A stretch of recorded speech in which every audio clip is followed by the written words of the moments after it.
Assalamualaikum warahmatullahi wabarakatuh.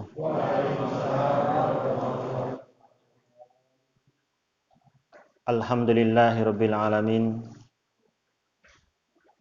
Alladzi nahmaduhu wa nasta'inuhu wa nastaghfiruh. Wa na'udzu billahi min syururi anfusina wa min sayyiati a'malina. May yahdihillahu fala mudhillalah wa may yudlil fala hadiyalah. Asyhadu an la ilaha illallah wahdahu la syarikalah wa asyhadu anna Muhammadan abduhu wa rasuluhu la nabiyya wa la rasula ba'da. Ya ayyuhalladzina amanu taqullaha haqqa tuqatih wa la tamutunna illa wa antum muslimun. Ya ayyuhalladzina amanu taqullaha wa qulu qawlan sadida yuslih lakum a'malakum wa yaghfir lakum dhunubakum wa may yuti'illaha wa rasulahu faqad faza fawzan 'azima. Rabbi zidni ilma warzuqni fahma. Rabbi shrah li sadri wa yassir li amri wahlul 'uqdatam min lisani yafqahu qawli. Senantiasa kita memuji Allah Subhanahu wa taala fi ma huwa ahlu. Rabb semesta alam yang telah memberikan kenikmatan yang luar biasa kepada kita semua, khususnya yang hadir dalam majelis ini, yang semoga di tempat ini, di salah satu rumah Allah ini, Allah menurunkan ketentraman, ketenangan, keberkahan, kerahmatan kepada kita semuanya. Mari kita luruskan niat kita adalah semata mencari ridho Allah Subhanahu wa taala.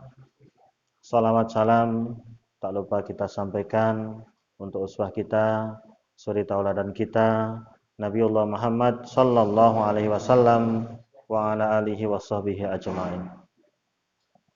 Para hadirin jamaah yang dimuliakan Allah Subhanahu wa taala, pertemuan yang lalu selesai kita praktek bagaimana mengkafani jenazah laki-laki dan sedikit keterangan tentang jumlah dan praktek untuk jenazah wanita.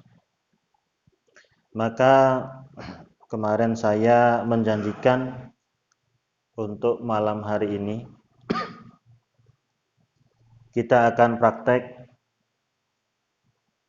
untuk jenazah wanita berapa lembar kemarin? 5 lembar itu yang 2 dipotong sejajar untuk lapisan lilitan luar, yang 3 menyesuaikan. Karena yang pertama untuk apa kemarin? Izar itu kalau diartikan itu sarung, ya tapih gitu.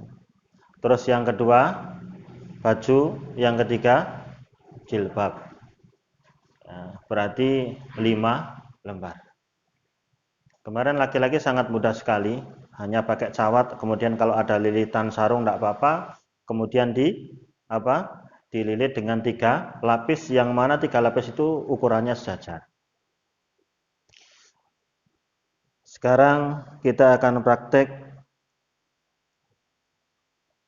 ini. Nggak kasih ini nggak apa-apa Pak, mungkin Pak. Nggak usah pakai tali dulu. Ini kita buat sarung sama. Untuk sarung ini kemarin separuhnya, nggih. Potong-potong nggak apa-apa Pak? Nah, ini bisa jadi 2 sarung dan jilbab.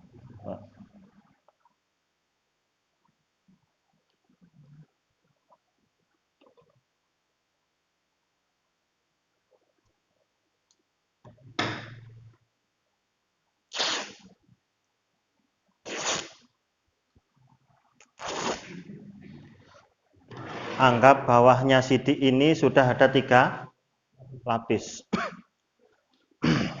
Plus tali, ini aja terlalu ini nggih.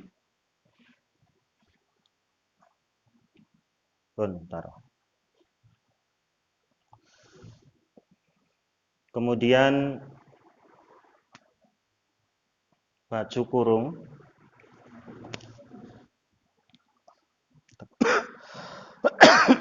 tekuk jadi 2. Kemarin baju kurung tekuk jadi 2, terus kemudian seperti ini. Ambil sekiranya sini 10, sini 10, 10 kali 10. Segini sudah ada nggih? 10 cm sini sudah ada nggih. Terus kemudian kita potong di keruak. Ten nggih.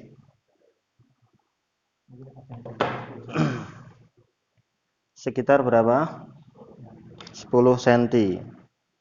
Pas, Pak. Ini. Kemudian motongnya agak melingkar. Non? Nggih. Nah.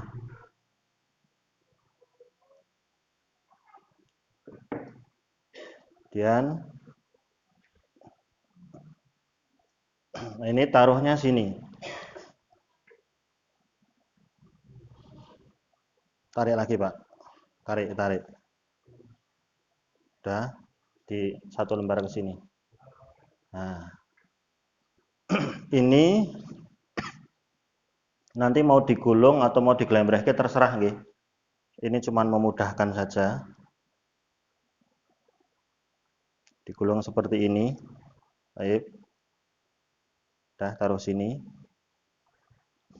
Kemudian potongannya tadi mana? Yang potongan niki. Nah, ini buat nopo? Jilbab. Kecilan enggak niki? Ini sudah persegi. Nah, gini aja. Untuk jilbab sama, ini ditekuk jadi 2. Ukuran jilbab sama sarung enggak sama dengan potongan 2 lembar nggih. Kalau bajunya boleh sama. Terus kemudian niki seperti Nah, ini untuk jilbab sama kayak ngelipmat ketika motong untuk baju kurungnya. Nah, ini bagian depan, nanti yang di sini. Bagian depan saja. Pegang, Pak. Niki diambil 1 lembar. Pas nih. Secukupnya. Sekiranya untuk ukuran wajah.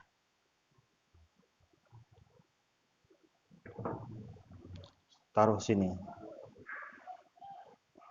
Nah.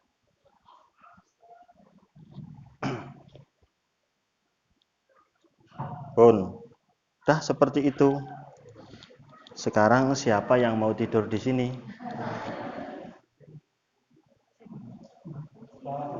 Yang kecil Pak Susup atau siapa?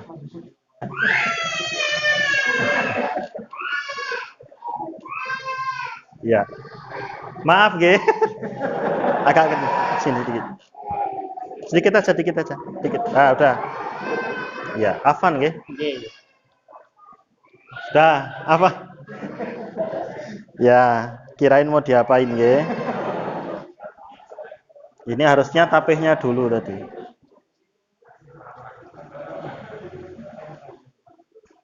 Ini tadi karena tapihnya sampai sini, tapi yang dililitkan tapihnya dulu nggih tadi nggih. Seharusnya, tapi ini karena sampai sini terlalu panjang. Mana tadi tapihnya? Nah, ini bajunya karena terlalu panjang. Nah, ini kita maaf nggih. Jilbab ini. Ini jilbabnya paling atas. Harusnya nomor 2. Non? Apa nih? Enggak usah, gini aja. Afan nggih? Ini kurang lebar. Afan ya. Barakallah. Ini menyesuaikan.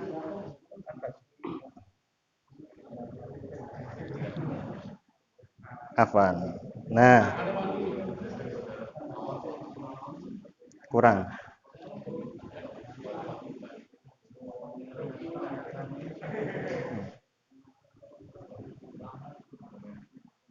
Nah, sudah pas seperti ini.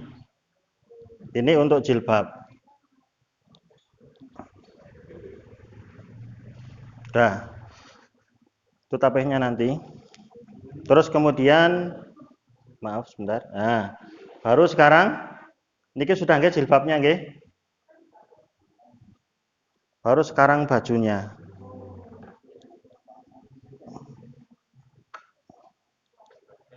Iya. Nah, kenapa? Gini nggak bisa, itu fleksibel aja. Yang penting pakai jilbab.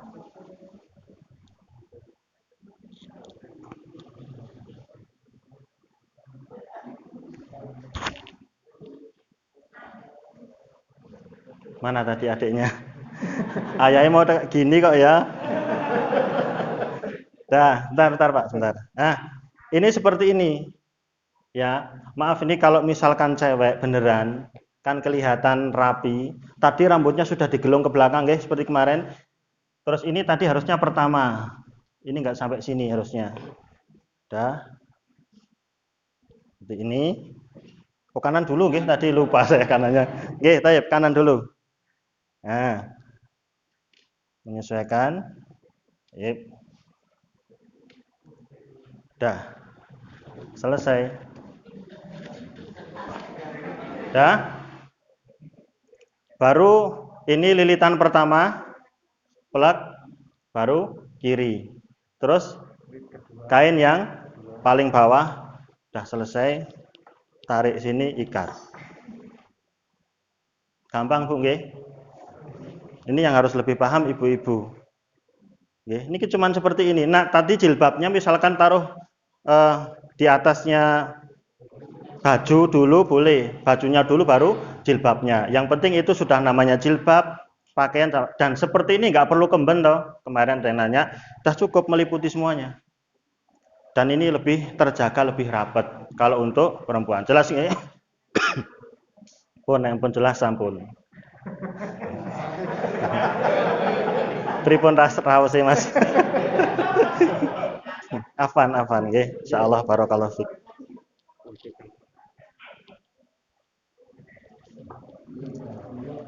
Afan. Ya, sampun Mas. Nggih, jazakumullah khair. Nanti bisa cerita sama anak ya. Boleh nggih? Boleh dilipat nggih. Dulu saya pernah praktek kayak gini, anaknya nangis. Anak SMA. Nangis ya. Pertama matanya merah itu. Terus kemudian nangis. Kenapa? Saya ingat mati. Habis itu dia lulus SMA, terus ngaji sama kita. Nah, luar biasa.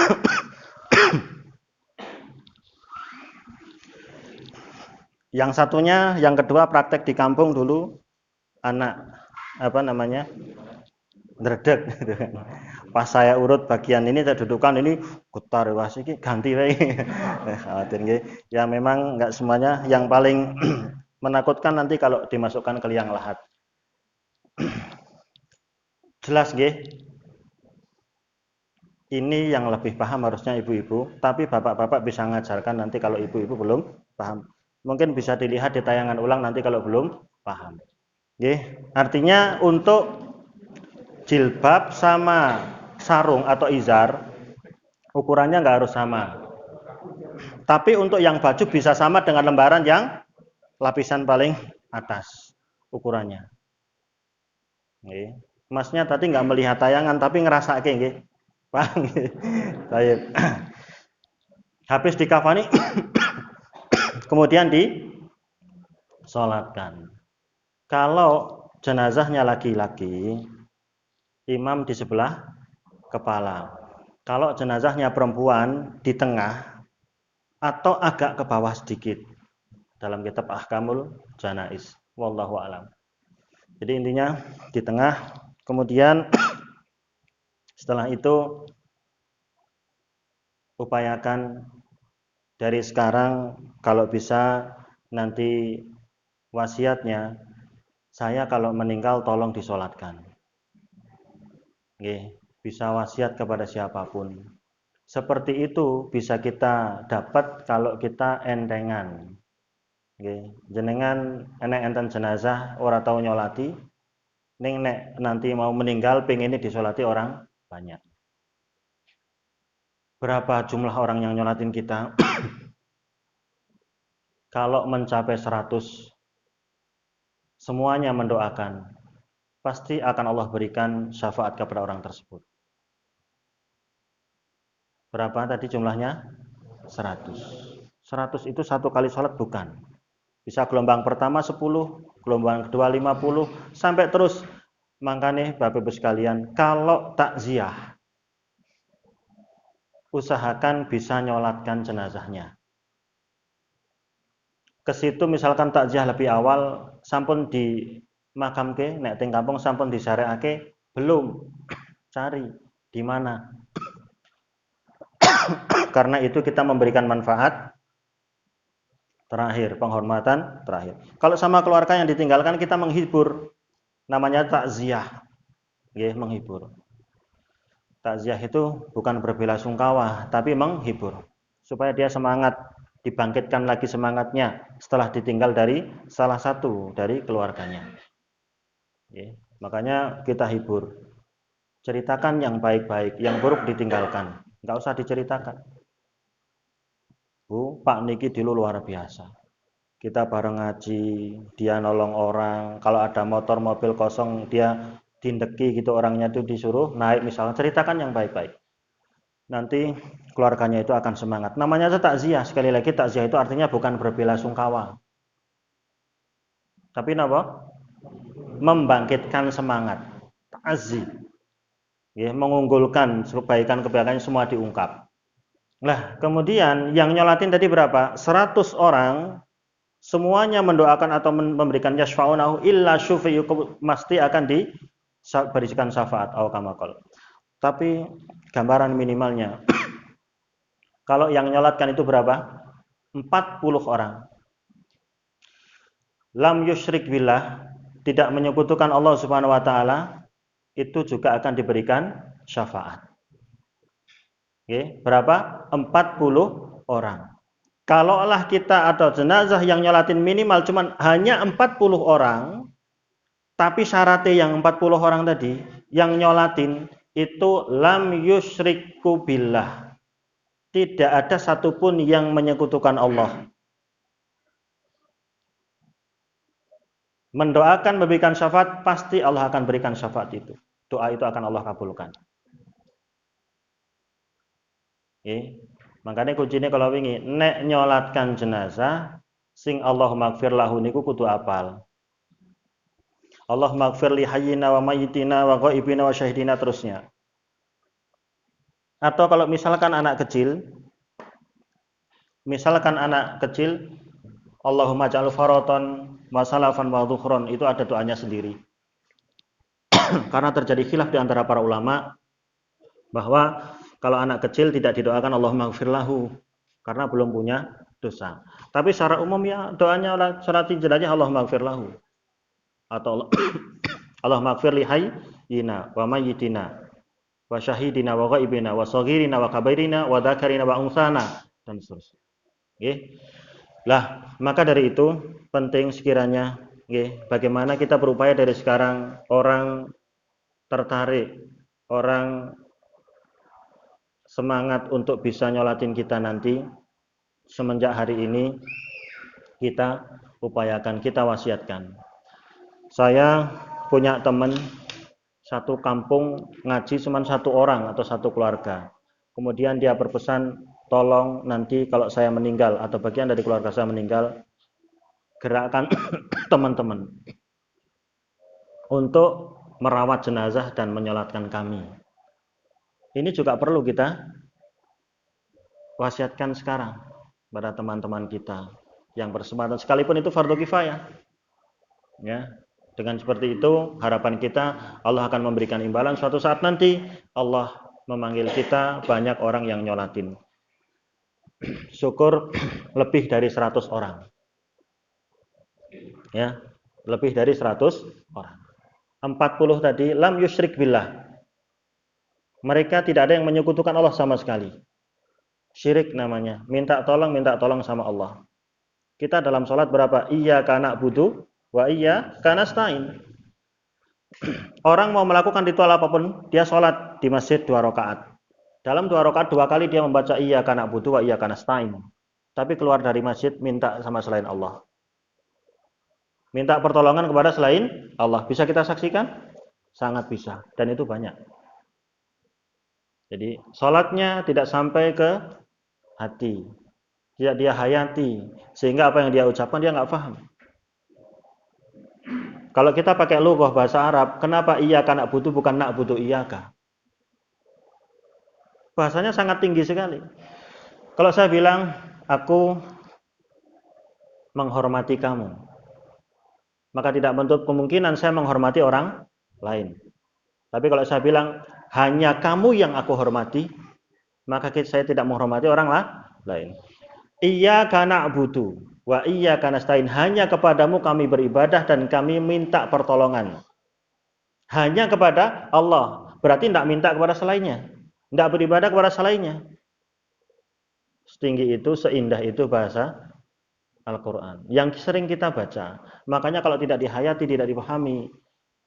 Habis sholat 2 rakaat. Keluar. Mengadakan ritual acara apapun itu. Dia minta di sana. Ya. Nah, kemudian setelah disolatkan, kemudian kita mengiringi jenazah. Posisi yang mengantarkan jenazah boleh di belakang, samping kanan kiri atau bahkan di depannya. Tapi kalau kendaraan bermotor ataupun kendaraan jenis hewan maka tetap di belakang. Ya. Dan ketika ke makam itu jalannya agak cepat, kayak orang sa'i.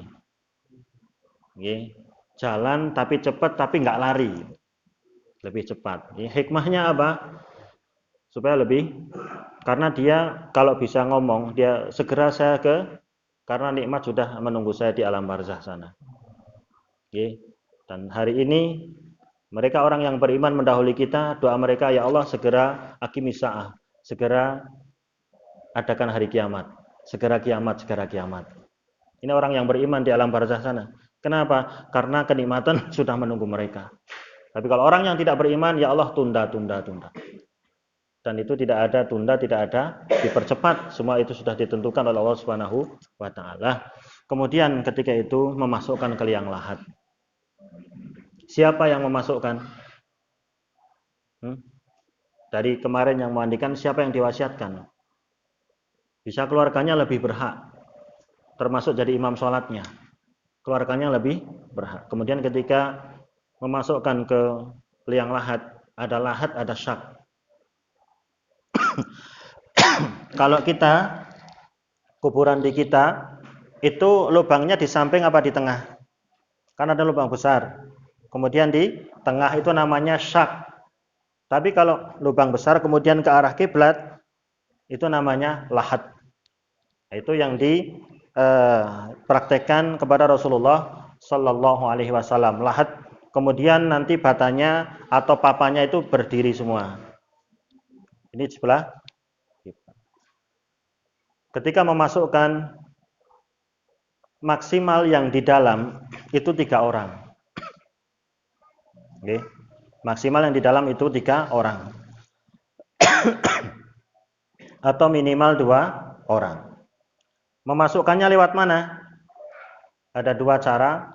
Lewat arah kaki. Oke. Lewat arah kaki berarti kepalanya dulu.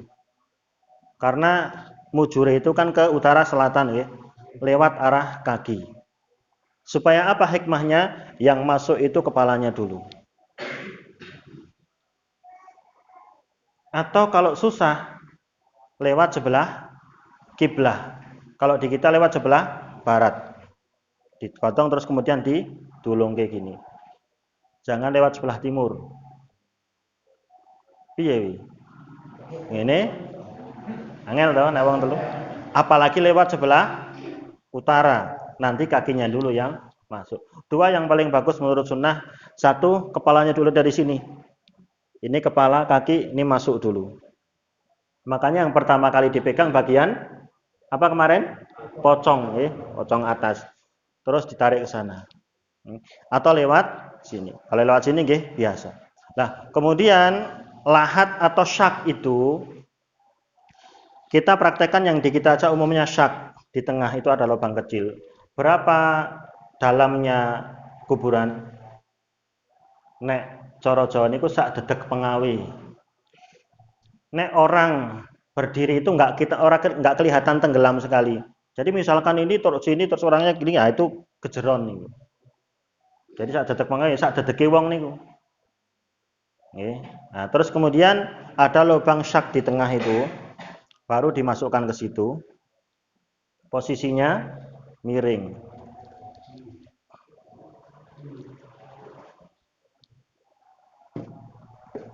Ya. Ini pertama masuk, udah, terus sampai di lubang tengah. Ini diiringkan ke arah kiblat. Di kita sering dibuatkan bantal. Menek-menekin apa nih kok? Kepal tanah. Kalau secara tuntunannya misalkan dalile apa harus tanah yang dikepli? Enggak, misalkan batu boleh. Atau kayu boleh. Tapi paling mudah dicari apa? Tanah itu di benar-benar.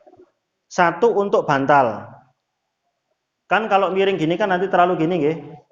Itu dikasih bantal supaya seperti ini, tujuannya apa? Supaya ketika jasad ini membusuk, tulang lehernya nggak mudah patah.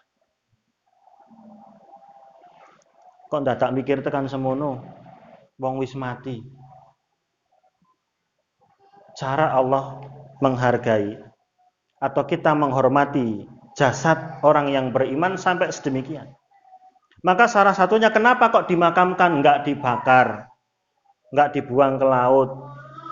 Kenapa? Karena memang itu syariat. Terhormatlah jasad orang yang beriman itu. Awal terjadi pembunuhan siapa? Putranya Nabi Adam. Mbuh jenenge Qabil Habil ndak ngerti. Karena dalam surah apa itu saya lupa.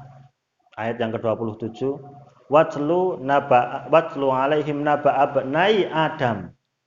Kata Allah, ceritakan kepada mereka yaitu umat Nabi Muhammad kisah atau berita dua anak Adam. Allah sebutkan dua anak Adam.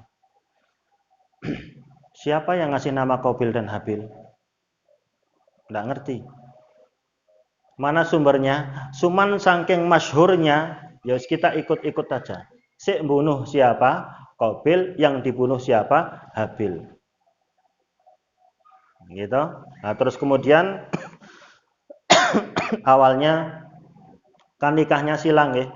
Kurang lebih kisahnya niku Nabi Adam niku gadah putra niku kembar-kembar. Laki perempuan. Niki pertama katakanlah Qabil tadi nggih sama perempuan, niki Habil sama perempuan. Nikahnya disilang.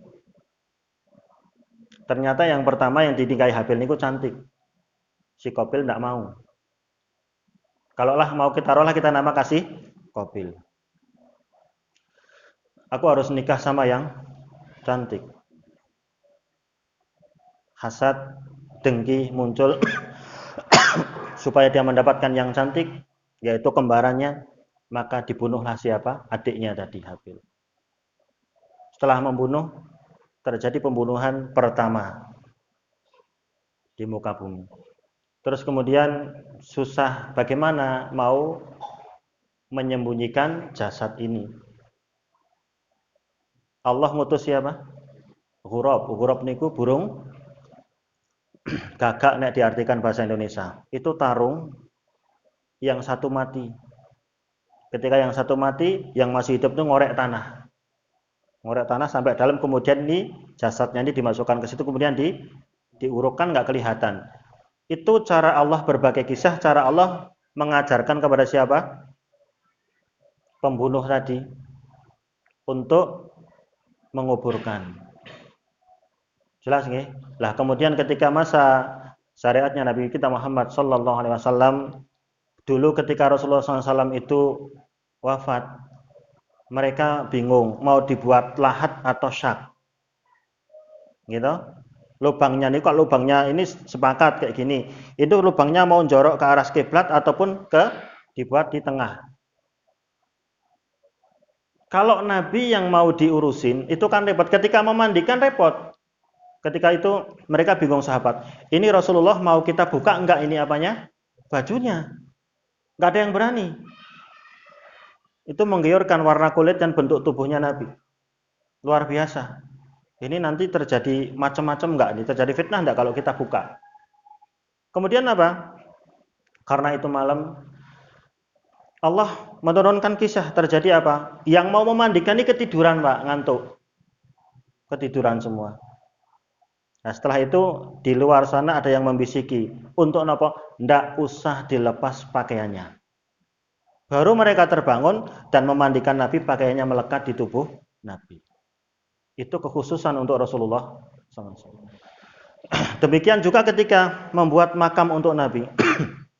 Mau dibuat lahat atau syak? Terjadi kisah apa? Mereka berdebat gini aja. Kan ada tukang gali kubur.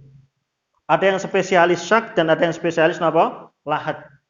Kita undang mereka kedua-duanya untuk datang ke sini buat lubang. Siapa yang pertama datang itu yang berhak. Qadarullah yang datang siapa? Ahli lahat. Spesialis membuat lahat jorok ke arah kiblat. Maka Rasulullah kita bikinkan lahat bukan syak yang di tengah. Ini kisah-kisah ini yang nonton. Kalau Nabi masih tasih gesang tasih sugeng enak. Ini yang mau ini apa? Pembawa syariat nih siapa? Siapa yang mau memutuskan? Maka Allah menurunkan kisah-kisah kejadian itu supaya apa? Supaya mereka memperlakukan jasadnya Rasulullah SAW itu dengan benar semenjak memandikan sampai ke masukkan ke liang lahat. Jelas nggih? Lah, ini sudah masuk seperti ini, kemudian miring. Dikasih bantal supaya ini lurus dengan pundak sebelah kanan, kan miring ke kanan nggih. Nah, kemarin terus ini supaya tidak balik, bisa di sini diganjel bambu boleh, tanah ditata di bagian tengkuk sini boleh, gitu. Nek wong Jawa niku napa jenengane napa Pak? Gelu, ugel-ugel, telu. Pripun niku artine? Nggih, niku gawe bantal sama nopang niki napa? Niki tengkuk dan terus ganjel sini. Atau misalkan bambu dijejer gini, terserah apa, yang penting nggak langsung balik. Miring seperti ini. Kemudian kemarin kita sudah praktekkan tali simpulnya di sebelah mana? Kiri. Nah, ini posisinya berarti di atas. Artinya napa? Ini nanti dilepas mudah. Nggak usah dibuka, dilepas saja. Apa hikmahnya? Kalau nanti membengkak supaya tidak menteng-menteng kenceng gitu kan, itu nanti meledakkan, tragis banget masakake. Sampai sedemikian kita memikirkan bagaimana jenazah itu. Sampai pun sudah jadi tulang harus kita hormati. Tidak boleh kita memecahkan tulang, mematahkan tulang. Kenapa? Kalau mematahkan sama dengan mematahkan ketika masih hidup. Jajal cacil itu kok ditukul tek nih siji. Masalah mboten? Masalah. Ini jangan sembarangan. Kalau misalkan pas nggali ada tulang, ambil dengan baik, disingkirkan. Nanti ketika mau dimasukkan, diikutkan lagi. Itu cara menghormati jasad orang-orang yang beriman, orang-orang Islam. Selesai. Ya, atasnya ditutup. Papan kayak bambu apa itu pun silahkan, batu silahkan ditutup. Tapi ketika masukkan tadi ada yang lupa doanya. Alladzina yulhitun, siapa yang memasukkan, yang membaca itu bukan yang di atas.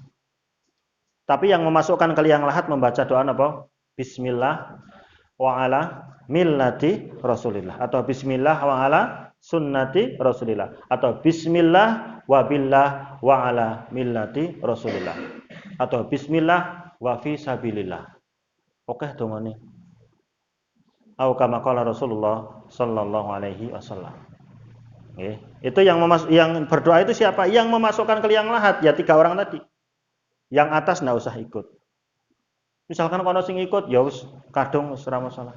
Tapi yang membaca niki harusnya yang bawah. Dah selesai, kemudian dibuka tadi talinya ditutup, kemudian baru di huruf.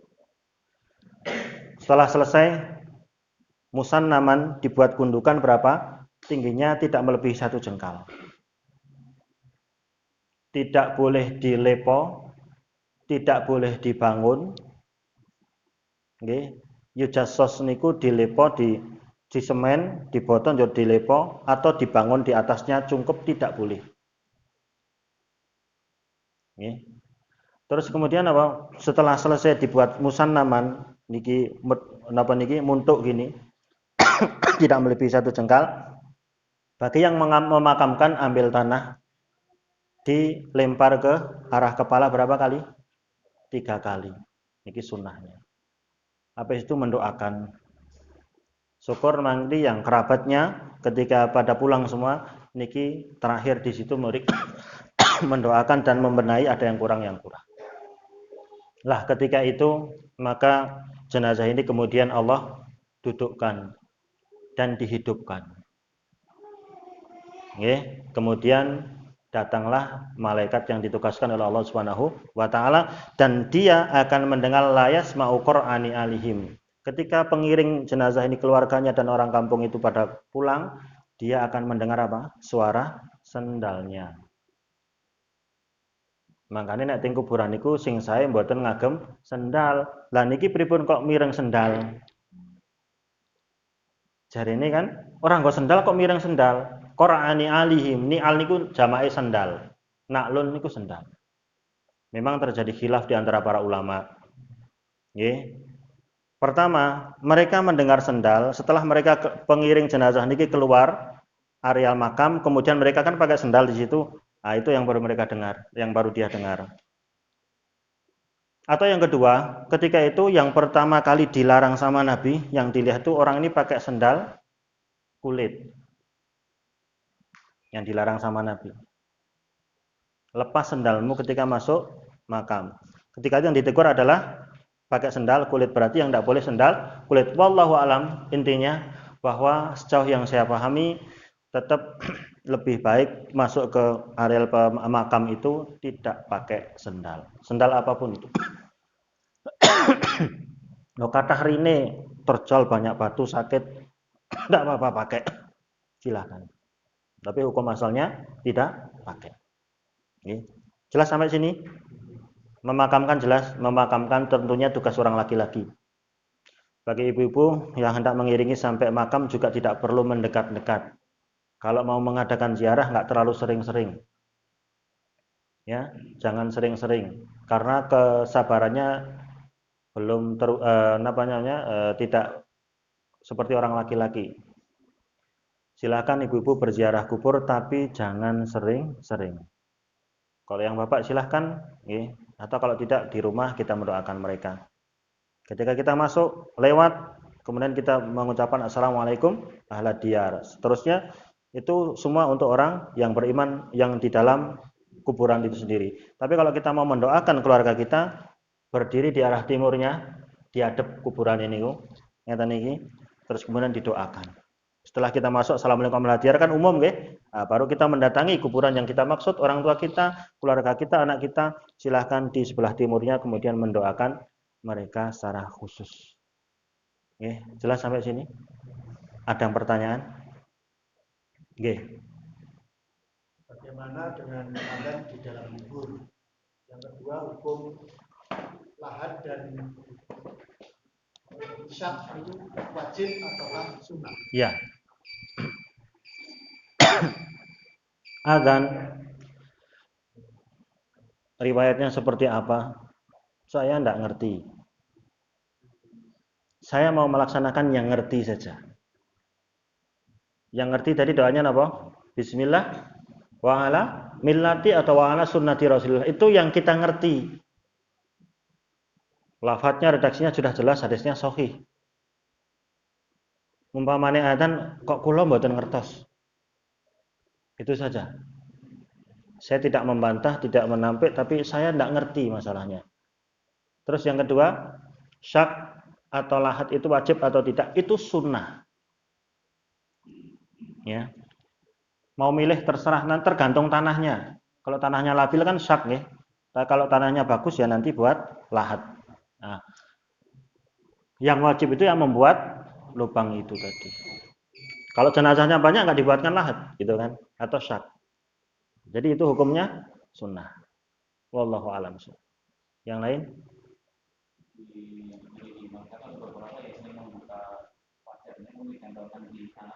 Wallahu a'lam. Ini suruh nempel jam ke kiblat terus kakinya jempolnya mancat itu Allah alam saya tidak ngerti. Yang saya tahu setelah taruh kemudian miring seperti ini dibuka tapi tidak dibuka. Dibuka talinya itu aja. Itu antisipasi supaya niku aja sederhana sebenarnya.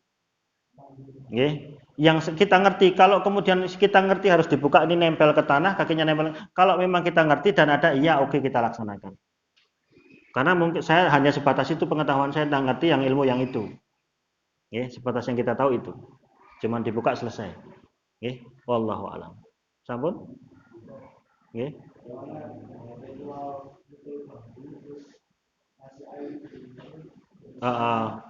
Gunjing ya, wallahu alam. Intinya kalau gersang tanahnya nanti apa namanya? Kalau gersang kemudian nanti ada hewan terus bisa gali-gali kan? Kalau nggak padat ya itu dikasih air, memang boleh dikasih air itu boleh. Kalau meledak-ledak keras kering itu boleh dikasih air. Intinya supaya tidak ada hewan buas atau mudah digali. Kadang-kadang nek malam Selasa kliwon oke sing gali. Makanya biar anak tukang nyolong jenengane gali. Kalau nyolong masalahnya gali tanah. Gitu. Tapi kalau bambu itu kalau di kampusnya namanya gunji itu kan dikasih air kemudian nanti dikocorke terus digepuk dipalangke di tengah. Wallahu a'lam. Intinya jane nggak usah repot-repot lah. Setelah yang kita ngerti saja selesai. Perkara mau memandikan, mengkafani, memakamkan tuh nggak repot sebenarnya dan nggak sulit. Jadi kita mau wah koyo ini angel temennya. Jadi kita aras-arasen. Padahal perkaranya sangat mudah. Contoh paling mudah memandikan itu kalau kita mandi besarnya benar, pasti benar memandikan mayat pasti. Hanya kita praktekkan kepada orang lain gitu kan. Sama. Wallahu a'lam. Sampun nggih? Ya, monggo sebentar Ibu dulu.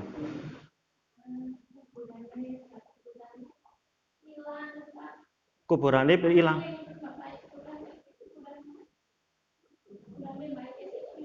Nggih. Hilang. Mboten napa-napa. Kita tidak ada gandeng jandenge malih, tidak ada tanggung jawab itu malih. Kalau misalkan gundukannya posisi mana hilang nggak ada masalah. Jenazahnya sudah di hadapan Allah, nggak akan hilang. Kalau misalkan hilang mana yang mau kita adab, mau kita doakan dari rumah. Atau kita assalamualaikum warahmatullahi wabarakatuh. Misalkan ngeten niki dongane pas donga ngeten niki enten wong teko, "Bu, kowe kudu bapak jenengan bapak kula keliru ya ora apa-apa to." Dongake. Gitu kan? Jadi tidak ada masalah, Bu. Hilang atau enggak di situ. Jasadnya atau sisa tulangnya masih ada enggak ada di situ. Kita tidak ada kewajiban, tidak ada sangkut pautnya lagi, tidak ada tanggung jawab lagi enggak ada. Tidak ada tanggung jawab lagi. Wallahu a'lam bishawab. Monggo, Mas.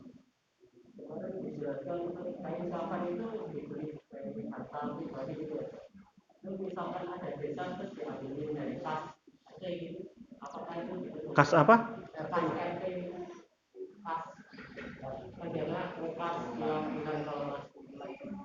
Itu ya silahkan sah-sah saja. Tapi sebisa mungkin apa? Dengan apa yang dia tinggalkan masih cukup itu. Nah, kalau di kampung saya misalkan ini sudah keluarga saya meninggal.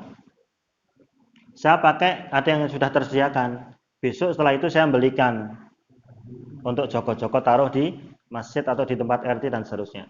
Kalau misalkan mau diberikan di kas RT atau ada orang tak tukoke kafane saya boleh-boleh saja tidak ada masalah. Boleh. Wallahu a'lam. Sampun nggih. Itu yang bisa kita sampaikan malam hari ini. Kebenaran itu adalah semata hidayah dari Allah. Kekurangan dari saya dan astagfirullah. Teman-teman sama saya mohon maaf yang sebesar-besarnya. Mohon maaf karena saya nyambi tadi, batuk-batuk dan sebagainya, mungkin agak mengganggu konsentrasi panjenengan sedaya. Saya mohon maaf yang sebesar-besarnya. Kita akhiri. Subhanakallah bihamdik, asyhadu an la ilaha illa anta, astaghfiruka wa atubu ilaik. Billahi taufiq wal hidayah. Assalamualaikum warahmatullahi wabarakatuh.